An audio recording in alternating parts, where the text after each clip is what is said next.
President Trump has declared today is a historic day for peace. Trump and Netanyahu have announced a peace plan to end the war in Gaza. The 20-point plan released by the White House includes the release of the hostages, and there will be a formation of a new international body to uphold stability in the region. As part of the agreement, once all hostages are released, Israel will release 250 life sentence prisoners plus 1,700 Gazans who were detained after October 7, 2023. It's a historic day for peace, and Prime Minister Netanyahu and I have just concluded an important meeting on many vital issues, including Iran, trade, the expansion of the Abraham Accords, and most importantly, we discussed how to end the war in Gaza, but it's just a part of the bigger picture, which is peace in the Middle East. And let's call it eternal peace in the Middle East. Let's bring in Josh Hammer, Senior Editor-at-Large at Newsweek. Josh, thank you so much for your time. Look, this announcement certainly fills me with hope, especially that the hostages could be coming home. But of course, we have to be cautious. Can I get your reaction to today's announcement? Yeah, look, it's one thing to think about the end of the road in Gaza. It's another thing, I think, to actually do it. And Gabriella, find myself something of a skeptic at this exact time here. I've seen a lot of steps in this 21-point plan that seem to me to be something of a stretch, I think would be a polite way of saying it. I mean, there's this notion that Hamas is just going to give up its arms, that various other Arab stakeholders from throughout the region are just going to come in there and make sure that Hamas lays down its weaponry in direct contravention of its entire founding charter of the late 1980s, which explicitly calls for the murder of every Israeli and the death of all quote-unquote infidel throughout the world. So I don't think that this is going to last, to be totally honest with you. I'm actually skeptical that Hamas will even accept the deal in the first place, because they are maximalist rejectionists who are aspiring for a 7th century form of subjugationist Sharia supremacism, and they have no interest in any kind of deal whatsoever. So I'm skeptical that we're even going to get acceptance. And if they do, even if Hamas mouths, if they give voice to acceptance, they will probably just find a million different ways to violate as well. So I think one way or the other, this is not going to hold, which perhaps, if we're being charitable, is part of the 4D chess calculation all along here. Maybe that actually is exactly what Prime Minister Netanyahu and President Trump are anticipating here, is that they're laying out this grand multi-step plan. They know that it's not going to hold, and that therefore Israel will be able at that point to be able to finish the job on its own terms with the full, complete, unequivocal backing and imprimatur of legitimacy of the Trump administration in the United States. If that is the actual calculation here, which I'm not entirely sure that it is, but if it is, then I think that is something to be applauded. So we'll see what happens, frankly. It's a bit of an open question. Well, as you say, Hamas has not agreed to it. We'll see if they do. But Donald Trump has made it clear that if Hamas does not accept the plan, or if the plan falls apart, doesn't hold, Israel would have his full backing to finish the job of destroying the threat of Hamas. So you expect that's likely to be the next step? I do. I don't think, again, that Hamas is even going to accept this deal, Gabrielle. I mean, look, if I'm wrong, then I will obviously own it. But that is not my read of Hamas, unless they're Qatari sugar daddies in Doha really try to force a hand, which maybe it's possible. But given all the leverage that Qatar seems to have right now over the Trump administration, it's not obvious to me that Qatar is going to kind of go in here and apply on Hamas in turn. Maybe the fact that Israel felt willing to strike Qatari soil with the Hamas operatives a few weeks ago, maybe that does change the calculus for Qatar. Maybe they actually will start to turn the screws on Hamas more than previously done. So if that actually is the case, then we could be looking at a slightly different situation. But absent that, I don't think that Hamas is going to accept the deal. And then even if they do accept the deal, Gabrielle, I mean, what does it mean for a terrorist organization to accept the deal, right? I mean, they might tell Netanyahu, they might tell Trump that they are accepting the deal, and then literally the next day they might be right back at it, when it comes to firing rockets, doing all sorts of horrible stuff that are in blatant violation of the terms of the deal itself. So I do anticipate that one way or the other, that this is not going to be the end of the road. I would very much like to be proven wrong for what it's worth. I mean, we're coming up here tragically on the 2-year anniversary of October 7, 2023. It's a horrific 2-year anniversary, and no one likes to see this war go on forever. By the way, no one wants to see the war ended more, I think, than the Israeli people, who are the ones literally sacrificing. There have been almost 1,000 dead soldiers, young men predominantly from the military. So everyone wants this war to end. It's just a question as to whether or not it can actually end in a way that is sustainable, and that does not simply return to the October 6, 2023 status quo ante. That remains to be seen. Can I just get your thoughts on this new committee? Because under this plan, Gaza will be governed by this new committee, which will be made up of qualified Palestinians and international experts with oversight and supervision by this international body called the Board of Peace. Here's Donald Trump speaking about it. To ensure the success of this effort, my plan calls for the creation of a new international oversight body, the Board of Peace, we call it, the Board of Peace, sort of a beautiful name, the Board of Peace, which will be headed, not at my request, believe me, I'm very busy, but we have to make sure this works. The leaders of the Arab world and Israel and everybody involved asked me to do this, so it would be headed by a gentleman known as President Donald J. Trump of the United States. That's what I want, is some extra work to do, but it's so important that I'm willing to do it, and we'll do it right, and we're going to put leaders from other countries on, and leaders that are very distinguished leaders, and we'll have a board, and one of the people that wants to be on the board is the UK former Prime Minister, Tony Blair, good man, very good man, and some others, and they'll be named over the next few days, and it'll be quite the board. Josh, what do you make of this Board of Peace? Well, it's kind of classic Trumpian branding, first of all, isn't it? I mean, the Board of Peace. Yeah, this is the art of the deal, the apprentice guy, right? I mean, it's a beautiful. I think Trump would be the first to say it's a beautiful sounding board name, right? Look, if all this actually works out, and whether it's 4D chess, 10D chess, 20, however D's you want to call this high stakes game of international diplomatic chess, if this all actually works out, then Donald Trump will unequivocally, undoubtedly deserve the Nobel Peace Prize. And at that point, if he does not actually get a Nobel Peace Prize, then every single person on the Nobel Peace Prize ought to be not just fired, but probably tarred and feathered in the public square for just being that catastrophically biased towards the president, because he will have achieved really kind of the unthinkable. As far as the actual board itself there, again, the devil is always in the details. We're talking here about Arab leaders. Well, who are the Arab leaders? Are they the non-Islamist, anti-Muslim Brotherhood Arab leaders, the leaders from countries like the UAE, Saudi Arabia, Bahrain, Egypt? Or are we talking here about the Muslim Brotherhood pro-Islamism Arab countries, namely Qatar, Turkey, perhaps Syria under al-Shara, the former al-Qaeda jihadi who's currently in charge in Damascus? So again, the devil is kind of always in the details here. The Arab world is a much more complicated place than people typically realize. There's a reason that's been a particularly violent part of the world for a very long time there. It's not necessarily kind of a unilateral kumbaya style culture. So let's see who's actually in it. But I will say that I like the fact that Donald Trump is going to take onus and actually kind of run this thing himself to an extent, although he doesn't necessarily seem so enthusiastic about that himself.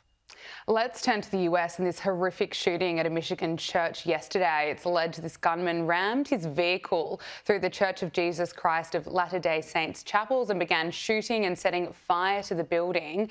At least 4 people were killed, 8 were injured. Now, Trump says this appears to be yet another targeted attack on Christians in the United States of America. This epidemic of violence in our country must end immediately. Caroline Levitt also went on television today saying that this was an individual who hated people of the Mormon faith, and they are trying to understand more about this and how premeditated it was. Josh, just horrific and appears to be targeted. Yeah, it's truly horrific stuff. By the way, Gabrielle, I'm not sure how many Mormons are in Australia. We do have a decent Mormon population here in the United States. I'm Jewish, but I happen to be I love the Mormon people. I have literally never met just kinder, sweeter, more salt of the earth, red, white, and blue, patriotic Americans than Mormons. My law school classmates who were Mormons were just the absolute best human beings. I worked for a Mormon senator, Michael Lee of Utah, actually after my first year of law school. So it's just absolutely awful stuff. And historically speaking, in the United States, Mormons have a somewhat tough history, actually, of oftentimes being persecuted. So the fact that there's still anti-Mormon bigotry here in the 21st century by a truly just deranged deranged lunatic, a former U.S. Marine, actually, if I have my facts correctly there. It's just really sad. And it's a reminder also as well that whether you're Mormon, Catholic, Christian, Jewish, whatever you are, here in the United States, when you go to a house of worship, you should be very, very careful about which house of worship you attend. Is it a house of worship that is a gun-free zone, or is it a house of worship that perhaps encourages armed and trained individuals to carry their own firearms, that has a synagogue or a church security team there? Is there a metal detector? I mean, these are the various things, unfortunately, Gabrielle, that I think we all have to think about here on a day-to-day basis. I certainly know, speaking purely for myself, when I go to synagogue here in the United States, I never show up empty-handed, so to speak. I always have my own protection very much on me, and I would encourage my fellow Americans to very much do the same as well. Josh, just days after the deadly attack at a Dallas ICE facility, Democrat Seth Melton went on CNN calling the ICE the Gestapo. How are we going to handle immigration? We all hate what Trump is doing with ICE and these masked people running around like the Gestapo. But what is Democrats' immigration policy? How are we going to take on the challenges of the future? So, Josh, you have Democrats such as him calling ICE officers Gestapo. You have Gavin Newsom clearly villainising ICE officers. Meanwhile, attacks against ICE officers are up around 1,000%. Yeah, it's just totally disgusting, just absolutely appalling. I mean, what they're doing here to our good men and women in uniform who are just enforcing this nation's immigration laws. That's literally all DHS and ICE do. They are literally just the agents of the federal government who are in charge of enforcing America's immigration laws. So if you are so trying to otherize, if you're so trying to make immigration enforcement officers out to be Nazi-esque figures, which, by the way, they've been doing this for a while, Gabrielle. I remember when AOC first burst onto the scene back in 2019. Within her first few months, she was comparing the first Trump era immigration facilities to concentration camps, which I mean, don't even get me started on just how appalling and beyond offensive that is. But the rhetoric and the frequency of these analogies is really starting to pick up. And it's really not hard to draw a line, is it? It's really not hard to draw a line between this sort of rhetoric and people just trying to take out a firearm and take shots. Look, Gabrielle, every single poll that we see in the United States, every single poll shows that it is progressives, it is leftists, it is Democrats, really on the far left, who are by far the most prone to violence in this country. The notion that it is the American right, that it is right-wingers who are disproportionately prone to violence is an MSNBC smear. It is a lie. And unless and until the Democrats, really their elected leaders, their elected officials, unless and until they look in the mirror and they have kind of a let's really be honest kind of moment, and they actually call out their own side for what it is and bring them to heel. Unless and until that happens, I genuinely fear for the future of this country, because the moment that America really once and for all ceases to engage in the battle of ideas with the phone and the keyboard and the pen, and instead picks up bullets and swords and rifles and firearms, that is the day that this republic genuinely could possibly die. And I think that at this point, left-wing political violence is the #1 most existential internal threat to the United States' long-term future.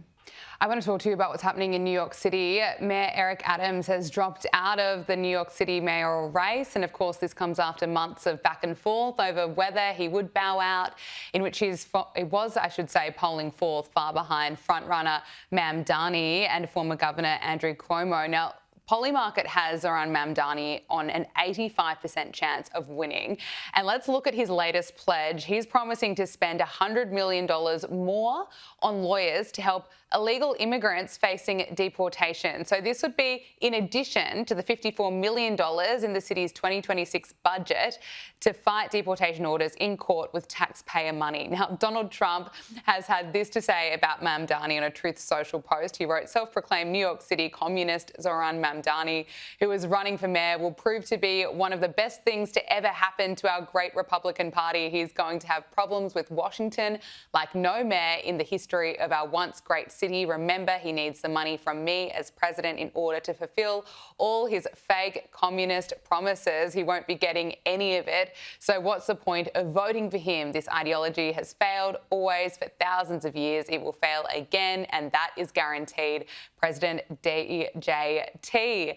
Josh, I want to get your thoughts on Eric Adams dropping out of the race, what this really means, and of course, Mamdani's latest pledge. Well, Eric Adams dropping out is something that had to happen in order for there to be any chance whatsoever of Zohran Mamdani not becoming the next mayor of the nation's most important city. Now, something else has to happen too, which is that Curtis Sliwa, the Republican nominee, has to drop out as well.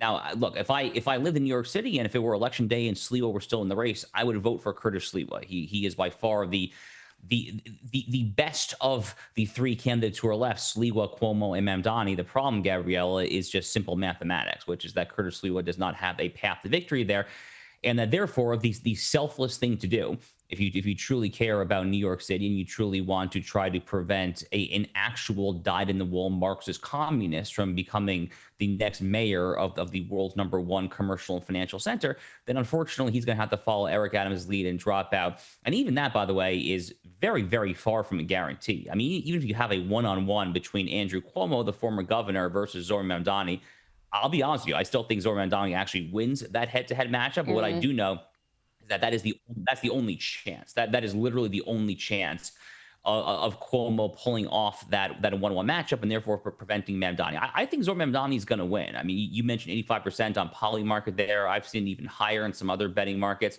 I think he's going to win, and it's a really, really, really scary thought. I actually was just up in New York this past weekend. I grew up in the New York area. Most of my family still lives there, and we were talking with all my uncles and cousins and so forth there. Everyone is terrified of this. I mean, everyone is just utterly horrified that this is what is coming to New York City. And it's not going to be pretty. I do not think it's going to be pretty. I think you're looking at things potentially up to and including like genuine New York icons like the New York Stock Exchange. I mean, is the bull on Wall Street going to start walking southwards towards Miami, near where I live, or towards Dallas, Texas? I think it's entirely possible. I mean, these major banks, these white shoe law firms, it's going to get ugly. Businesses are going to leave. People are going to leave there. It's really, really unfortunate. But if there's any chance for this from happening, I think Curtis Sliwa has to drop out, unfortunately. I think you're right. But finally, before I let you go, Bad Bunny is set to perform at the Super Bowl halftime show next year, and his real name is Benito Martinez Ocasio, I think if I'm pronouncing that correctly. He is, of course, anti-Donald Trump, anti-ICE, and it certainly raised a lot of questions about what the NFL is doing. Can I get your reaction? Yeah, the NFL, Gabrielle, has been one of the more woke sports leagues for a while. They still have the George Floyd era "End Racism" sloganeering in the end zones. I just noticed that yet again when I was watching some football this past Sunday. Now, it's interesting on the other hand, though, because the NFL did have something like 28 of the 32 teams had a tribute to my friend Charlie Kirk after he was murdered a few weeks ago. So they were signaling a little bit that maybe they were trying to entertain their conservative bread and butter, rah Americana, red, white, and blue audience there. But I guess that was a fleeting moment, shall we say? They're going back to just their pure, unadulterated woke signaling. Now, look, I'm not exactly I'm not a big Bad Bunny fan myself. I'm more of a country music guy myself, Gabriella. I guess what I will say is that I did enjoy Bad Bunny's cameo appearance in the recent Adam Sandler film Happy Gilmore 2. Bad Bunny was actually Adam Sandler's caddy in that film. That was a pretty unexpected cameo when I decided to play the movie on Netflix, and I thought he actually did a pretty good job in that there. So if it's more lighthearted humor like Happy Gilmore 2 and less anti-ICE, anti-Trump politicking, I think that would go a long way towards trying to shore up his own reputation with broader America, and by extension the NFL's reputation with that same target audience as well. Senior Editor at Large of Newsweek, Josh Hammer, thank you so much for your time. Thank you, Gabrielle.